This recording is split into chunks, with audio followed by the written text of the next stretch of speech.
Chakkiba sahi 2025 asi yamna nungaitaba awana kana thanba aduma chahi moiki hokiba sahi May 2023 May 3 2023 dagi hauraga Manipur singasi fauda ing tappa nungai fana laiba adumba Manipur ma habdu oiba ngamdri chahi ani ga tha tare chujala fani adubu masi fauda IDP sing masa masa gi memda hanjan mangamdri aduna yamna nungaitaba sahi amadu ore 2025 se adubu lakadurba sahi 2026 asidi amna ing tappa chakatpa amaga nungsi channel laiba adum balam da mama oina honaba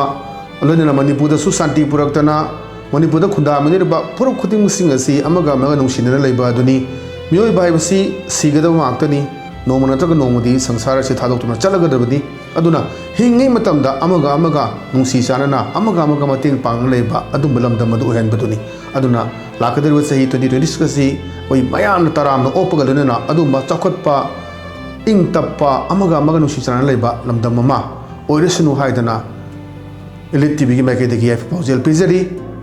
Happy New Year haukiba sahi khara ase lamdam sida hana sunaba pamdaba thodok mayam ama thoki makeup mira kontana ninki hausi chaliba chahi 2025 loisalakadabagi thonganda naiduna leire anoba yaifa paujen kyaga loinana 2026 lakadabagi inakta leire ꯑꯩꯈꯣꯏ ꯃꯁꯦꯟꯒꯤ ꯃꯔꯛꯇ ꯑꯩꯈꯣꯏꯒꯤ ꯊꯃꯣꯏꯅꯨꯡꯗ ꯂꯩꯔꯤꯕ ꯅꯨꯡꯁꯤꯕꯁꯤꯡ ꯑꯁꯤ ꯄꯨꯊꯣꯛꯅꯗꯨꯅ ꯂꯥꯛꯀꯗꯧꯔꯤꯕ ꯆꯍꯤ ꯑꯁꯤꯗꯗꯤ ꯑꯩꯈꯣꯏ ꯃꯁꯦꯟꯒꯤ ꯃꯔꯛꯇ ꯍꯦꯟꯅ ꯅꯨꯡꯁꯤꯕ ꯑꯃꯠꯇ ꯑꯣꯏꯕꯒꯤ ꯂꯤꯁꯤꯡ ꯑꯃ ꯄꯨꯔꯛꯄ ꯑꯣꯏꯔꯁꯅꯨ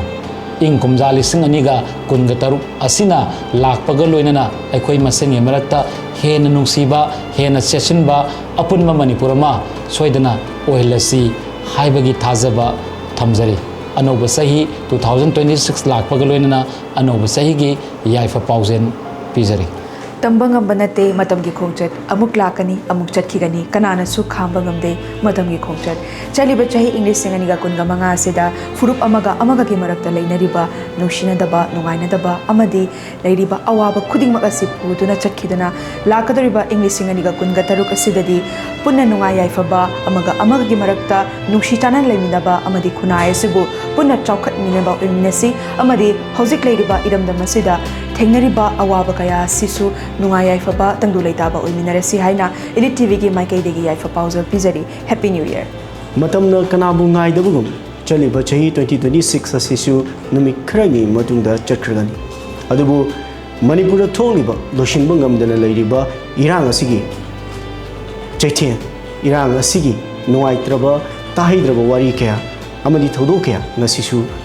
taaduna mimang asida leiri adubu lakadoriba 2026 anuba chahi asidadi irang asina maram orakanda relief camp da changjafam lawduna awaba kyaga khangduna leiriba IDP shingi maithungda momon minong ama tamba ngamba aduga waraba miyam asida asha ama piba ngamba aduga lamdam ashigi laiminariba kalup singi marakta amana amabu thajanaduna nushibagi achetpa maridu amuhana hanjilakpa ngamakanda akhogi mahusagi punsida hanjilaktuna nungai yaifaba manipurama lamdam ama oiminarasi अनौब चहीने लाकपसिदा इंगतप्पा नुगाइ याइफबा लमदम अमा ओइमिनरसी हाइना मियामगी मफमदा elite TV की माइकेयगी याइफा पाउजल पिजरी happy new year अहोब खुदिंग लोइबा नाइबगुम चलिबा सही लिसिंग अनि कुन मंगा सिसु लोइखिदुना अनौब सही लिसिंग अनि कुन तरुक अमुक लाकलगनी लाकदुरिबा अनौब सही असिदा इरमदम मणिपुर असिदा लेरमलिबा तंगदु लेतादबा अदुगा हाना सुनबा थौदोक वाथोक इरांग खुदिंग मकसि लोशन खिदुना कांगलो फ्रूट की खेनाबा लेतबा यामना नुंसी चानना इंग तप्पा शांति ओइना लेमिनबा इरमदम मणिपुर अमा ओइमिनरसी हाइना इलिट टीवी की माइकेदेगी विश्वजित ओइनामना मणिपुर प्रजा मियाम मदि लेबाक मियाम की मफमदा अनोबो सही लिसिंग अनि कुंतरुक की याइफा पाउजल पिजरी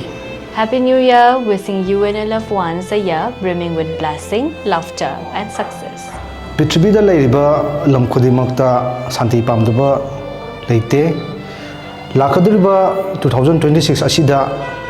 Manipur da hanadagi tangdu leitana leibangam dadana leragliba asi lakaduriba sahi asida Manipur asi anaw mayon chongbogum santi gi lambida khong thangjiladuna lakaduriba sahi asi punsi nungsangna nungaina leiba habadu oiminarasi Happy New Year अनौब चहीना लाकपसिदा ꯑꯋꯥꯕ ꯋꯥꯈꯜ ꯄꯨꯝꯅꯃꯛ ꯀꯥꯎꯊꯣꯛꯇꯨꯅ ꯅꯨꯡꯉꯥꯏꯕ ꯋꯥꯈꯜ ꯑꯃ ꯍꯣꯠꯆꯤꯜꯂꯁꯤ ꯇꯪꯗꯨ ꯂꯩꯇꯥꯕ ꯈꯠꯅ ꯆꯩꯅꯕ ꯌꯥꯎꯗꯕ ꯂꯝꯗꯝ ꯑꯃ ꯑꯣꯏꯃꯤꯟꯅꯔꯁꯤ ꯍꯥꯏꯅ ꯌꯥꯏꯐ ꯄꯥꯎꯖꯦꯜ ꯄꯤꯖꯔꯤ ꯈꯦꯠꯅꯕ ꯊꯝꯕꯒꯤ ꯍꯣꯡꯂꯛꯂꯤꯕ ꯌꯥꯑꯣꯟ ꯅꯥꯊꯩꯗꯨꯅ ꯃꯤꯑꯣꯏ ꯑꯃ ꯑꯣꯏꯕꯒꯤ ꯃꯥꯟꯅꯕ ꯃꯤꯠꯌꯦꯡ ꯌꯦꯡꯗꯨꯅ ꯑꯅꯧꯕ ꯆꯍꯤꯅ ꯂꯥꯛꯄꯁꯤꯗ ꯆꯥꯎꯈꯠ ꯃꯥꯏꯀꯩꯔꯣꯝꯗ ꯈꯣꯡꯊꯥꯡꯂꯁꯤ Happy New Year. A new year means new hopes, new beginnings, and new stories to share. Thank you for being with us throughout the year, and from our entire team, we wish you good health, joy, peace, and prosperity in the state. ELITETV wishes everyone a very happy new year. Aribagi mahut anubana sinba haibasiti mahusani matamna kanabusu ngairamde aduga aikoina matamusu fajendun thamba yaroi mamangda thokiba thokaningdaba thodo wathokaya thokrabasu lakadoriba anuba chahi asidadi amu hana thoktabasu oirasanu loinana anuba chahina lakpada leiminariba aikoi masel nukhi chanana amadi ing tappa marache palamdam ama ohelasi Happy New Year. As we begin this new year 2026, we thank each and every one of you for your continued support to ELITETV. May this new year brings you joy, laughter, good health, and new beginnings for you and for your loved ones. Happy New Year. ELITETV miyeng tabiriba punumukpu khurumjari. Ahong manai ba taibong pan sida matamna kanabu sungai dabagum 2025 loikhigadawre. 26 na lakpada iramdam Manipur si tangdu leitaba ing tapa Manipur ama oiminersi haina paujin pijari. Happy New Year.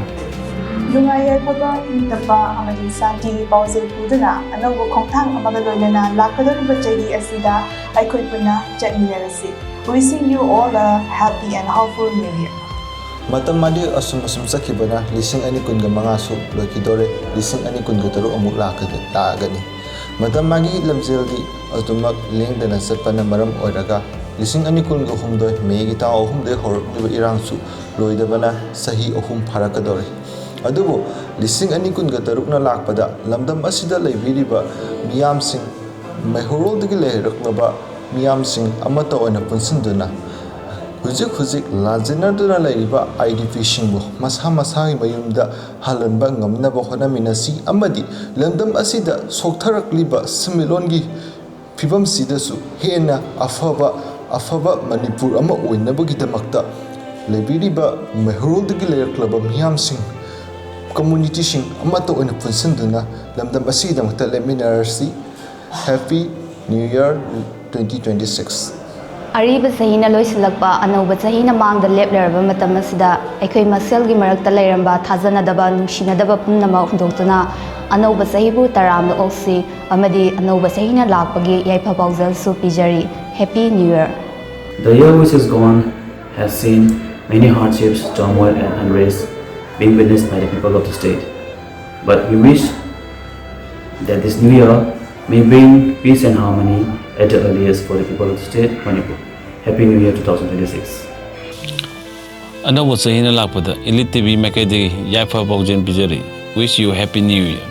It's time for the end of 2025. So everyone, let's welcome 2026 with hope, peace and prosperity. Happy New Year everyone.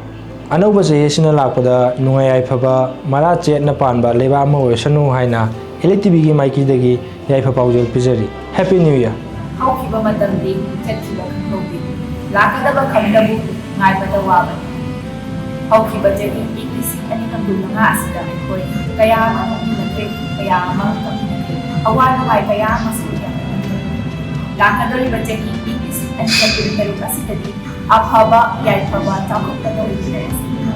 ELITETV ki maikidagi suya pumna makta yaifa paujal pizero. Happy New Year 2026 everyone. Anauba chahi lakpasida lamdam asida khundaminariba khudingmak nungsi chanana amadi wata padaba oirasi.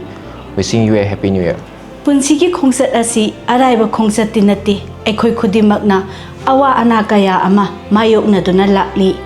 matam haiba mahak asina leiriba makai ekhoi khudimakna adumak thengna duna lakhigani adubu awaba sing kaukthokduna nungaiba kaya ninjinglaga lakadoriba anauba sahi asi ekhoi khudimakna taramna oksi